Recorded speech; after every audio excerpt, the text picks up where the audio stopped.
ನಮಸ್ಕಾರ ಎಲ್ಲರಿಗೂ. ನಾನು ನಿಮ್ಮ ಬ್ಯಾಂಕ್ ಆಫ್ ಬರೋಡಾ ಹುಡುಗ, ಒನ್ ಆ್ಯಂಡ್ ಓನ್ಲಿ ಮನು. ಪ್ರತಿ ವರ್ಷದಂತೆ ನಮ್ಮ ಊರು ಆನಗೋಡಿನಲ್ಲಿ ಈ ಬಾರಿ ಮರಳುಸಿದ್ದೇಶ್ವರ ಸ್ವಾಮಿಯ ರಥೋತ್ಸವ ಇತ್ತು. ನಾನು ರಥದ ಬೀದಿಗೆ ಹೋಗ್ಲಿಕ್ಕಂತ ಹೊರಟಿದ್ದೆ. ಅಂದುಕೊಂಡಿದ್ದೆ ರಥೋತ್ಸವ ಆಲ್ರೆಡಿ ಶುರುವಾಗಿದೆ ಅಂತ. ಆದರೆ ನನ್ನ ಪಕ್ಕದಲ್ಲಿ ತರಳಬಾಳು ಶ್ರೀಗಳ ಕಾರು ಹೋಗಿದ್ದು ನೋಡಿ ಗೊತ್ತಾಯಿತು ಇನ್ನೂ ಶುರುವಾಗಿಲ್ಲ ರಥೋತ್ಸವ ಅಂತ ಹೇಳಿ. ಹಾಗೆ ನಾನು ಸಹ ಗುರುಗಳ ಕಾರಿನೊಟ್ಟಿಗೆ ನಡೆಯುತ್ತಾ ರಥ ಬೀದಿ ಕಡೆ ಹೊರಟೆ. ತರಳಬಾಳು ಶ್ರೀಗಳು ಅಂದರೆ ತರಳಬಾಳು ವಿದ್ಯಾಸಂಸ್ಥೆ ನಮ್ಮ ಸುತ್ತಮುತ್ತಲಿನ ಲಕ್ಷಾಂತರ ಮಕ್ಕಳ ವಿದ್ಯಾಭ್ಯಾಸಕ್ಕೆ ಹಾಗೆ ವಿದ್ಯಾದಾನ ಮಾಡಿರ್ತಕ್ಕಂಥ ಒಂದು ಸಂಸ್ಥೆ. ಈ ಸಂಸ್ಥೆಯಲ್ಲಿ ನಾನು ಸಹ ಒಬ್ಬ ವಿದ್ಯಾಭ್ಯಾಸ ಕಲಿತಿರ್ತಕ್ಕಂಥ ಹುಡುಗ ಅಂತ ಹೇಳಲಿಕ್ಕೆ ನನಗೆ ಖುಷಿ ಆಗ್ತದೆ. ನಮ್ಮ ಊರಿನ ರಥೋತ್ಸವಕ್ಕೆ ಪ್ರತಿ ವರ್ಷ ತರಳಬಾಳು ಶ್ರೀಗಳು ಬರ್ತಾಯಿದ್ರು. ಆದರೆ ಈ ಬಾರಿ ನಮ್ಮ ದಾವಣಗೆರೆಯ ಸಚಿವರಾದಂಥ ಡಾಕ್ಟರ್ ಪ್ರಭಾ ಮಲ್ಲಿಕಾರ್ಜುನ್ ಮೇಡಮ್ ಸಹ ಬಂದಿದ್ದರು. ಅವರು ಸಹ ಗುರುಗಳ ಪಾದಕ್ಕೆ ಪುಷ್ಪಾರ್ಚನೆ ಮಾಡಿಬಿಟ್ಟು ಗುರುಗಳ ಆಶೀರ್ವಾದ ಪಡೆದು ಅಲ್ಲಿದ್ದ ಈ ಮೇಡಮ್ ಮತ್ತು ಗುರುಗಳು ಶ್ರೀಗಳು ಸೀದಾ ಹೊರಟಿದ್ದು ದೇವಸ್ಥಾನದ ಕಡೆಗೆ. ಪ್ರಭಾ ಮೇಡಮ್ ಮತ್ತು ಶ್ರೀಗಳು ದೇವಸ್ಥಾನ ದರ್ಶನಕ್ಕೆ ಬರ್ತಾರೆ ಅಂದ್ಕೊಂಡಿದ್ದೆ. ಆದರೆ ದೇವಸ್ಥಾನ ದರ್ಶನಕ್ಕಿಂತ ಮುಂಚೆ ನಮ್ಮ ಊರಿನಲ್ಲಿ ಈ ಬಾರಿ ಜಾತ್ರೆಯ ಪ್ರಯುಕ್ತ ಒಂದು ಹೊಸದಾಗಿ ವಾಟರ್ ಟ್ಯಾಂಕನ್ನು ನಿರ್ಮಾಣ ಮಾಡಿದರು. ಅದರ ಉದ್ಘಾಟನೆಗಂತ ಶ್ರೀಗಳು ಮತ್ತು ಪ್ರಭಾ ಮಲ್ಲಿಕಾರ್ಜುನ್ ಮೇಡಮ್ ಬಂದು ಅದನ್ನು ಸಹ ಉದ್ಘಾಟನೆ ಮಾಡಿ ಎಲ್ಲರಿಗೂ ಒಳ್ಳೆಯದಾಗಲಿ ಅಂತ ಗುರುಗಳು ಆಶೀರ್ವಾದ ಮಾಡಿದರು. ಉದ್ಘಾಟನೆಯ ನಂತರ ಸೀದಾ ಹೊರಟಿದ್ದು ದೇವರ ದರ್ಶನಕ್ಕೆ. ಆದರೆ ನಾನು ಬೆಳಗ್ಗೆ ದೇವಸ್ಥಾನಕ್ಕೆ ಆಲ್ರೆಡಿ ಹೋಗಿ ಬಂದಿದ್ದೆ. ನೋಡಿ, ಇದು ನಮ್ಮೂರಿನ ಶ್ರೀ ಮರಳುಸಿದ್ದೇಶ್ವರ ದೇವರು, ಪವಾಡ ಪುರುಷ. ಶ್ರೀಗಳು ಮತ್ತು ಮೇಡಮ್ಮು ದರ್ಶನಕ್ಕೆ ಹೋಗಿದ್ದರು. ನಾನು ಹೊರಗಡೆ ಡ್ರಮ್ ಸೆಟ್ ಬಡಿಯೋದನ್ನು ನೋಡ್ತಾ ನಿಂತ್ಕೊಂಡಿದ್ದೆ. ಆದರೆ ಈ ಡ್ರಮ್ ಸೆಟ್ ಬಡಿಯೋ ಶಬ್ದ ನೋಡಿ ಗೊತ್ತಾಯಿತು ಇದಕ್ಕೆ ನಮ್ಮ ಗುರುಗಳು ಮಿಸ್ಟರ್ ಬೀನ್ ಸಹ ಡ್ಯಾನ್ಸ್ ಮಾಡ್ತಾರೆ ಇವರು ಬಡಿತಕ್ಕಂಥ ಸ್ಟೆಪ್ಪಿಗೆ. ಒಮ್ಮೆ ನೋಡಿ ಹೆಂಗೆ ಮಾಡ್ತಾರೆ ಅಂತ ಡ್ಯಾನ್ಸು. ಅಜ್ಜ ಸಹ ಬಂದಿದ್ದರು. ಮಿಸ್ಟರ್ ಬೀನ್ ಅಷ್ಟೇ ಇಲ್ಲ, ನಾನು ಸಹ ಕುಣಿತೇನೆ ಅಂತೇಳಿ ಅಜ್ಜನೂ ಸಹ ಒಳ್ಳೆ ಸ್ಟೆಪ್ ಹಾಕಿದರು. ನಂತರ ತರಳಬಾಳು ಶ್ರೀಗಳು ದೇವರ ದರ್ಶನ ಪಡೆದು ಹೊರಗಡೆ ರಥಬೀದಿ ಕಡೆ ಹೊರಡಲಿಕ್ಕೆ ಬಂದರು. ಅಲ್ಲಿದ್ದ ಡೊಳ್ಳು ವಾದ್ಯಗಳೊಂದಿಗೆ ಎಲ್ಲರೂ ಸಹ ಸೀದಾ ರಥಬೀದಿಯ ಕಡೆ ಹೊರಟೆವು.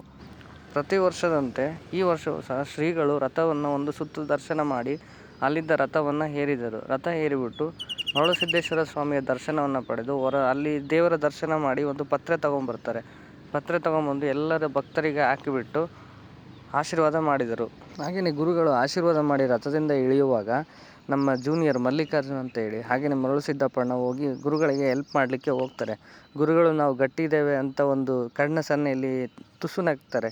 ಹಾಗೆ ನಕ್ಕಿದ್ದು ನೋಡಿ ಎಲ್ರಿಗೂ ಖುಷಿ ಆಯಿತು. ಅಲ್ಲಿಂದ ಶ್ರೀಗಳು ವೇದಿಕೆ ಮೇಲೆ ಹೊರಡ್ತಾರೆ. ಪ್ರತಿ ವರ್ಷ ಸಹ ಕಾರ್ಯಕ್ರಮ ನಡೆಯುತ್ತೆ ರಾತ್ರಿ.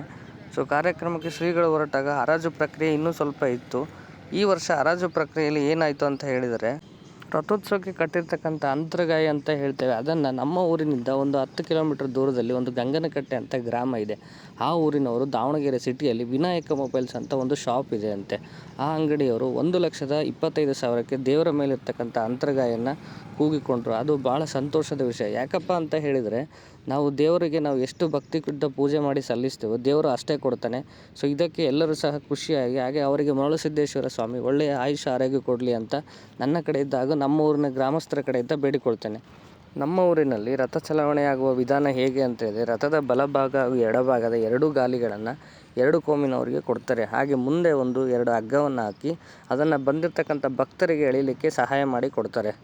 ರಥೋತ್ಸವ ನಡೀಲಿಕ್ಕೆ ಇನ್ನೂ 5 ನಿಮಿಷ ಸಮಯ ಇದೆ ಅಂತ ಗೊತ್ತಾಯಿತು.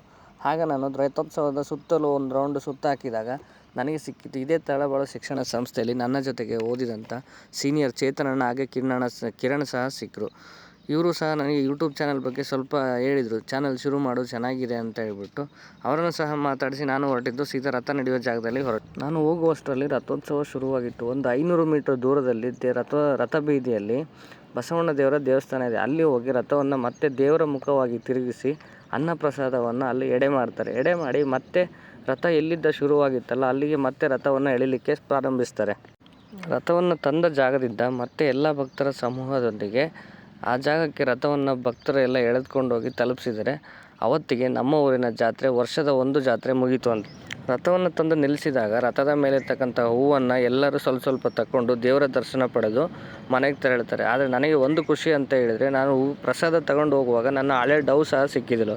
ಅವಳಿಗೂ ಸ್ವಲ್ಪ ಪ್ರಸಾದ ಕೊಟ್ಟು ನಾನು ಸಹ ದೇವರ ದರ್ಶನಕ್ಕೆ ಹೋದೆ. ತುಂಬ ರಶ್ ಇರುವ ಕಾರಣ ನಾವು ದೇವಸ್ಥಾನಕ್ಕೆ ಹಾಗೆ ಕೈ ಮುಗಿದ್ಬಿಟ್ಟು ನಾನು ಮತ್ತು ನನ್ನ ದೋಸ್ತ ಸೀದಾ ಮನೆ ಕಡೆಗೆ ತೆರಳಿದ್ವಿ.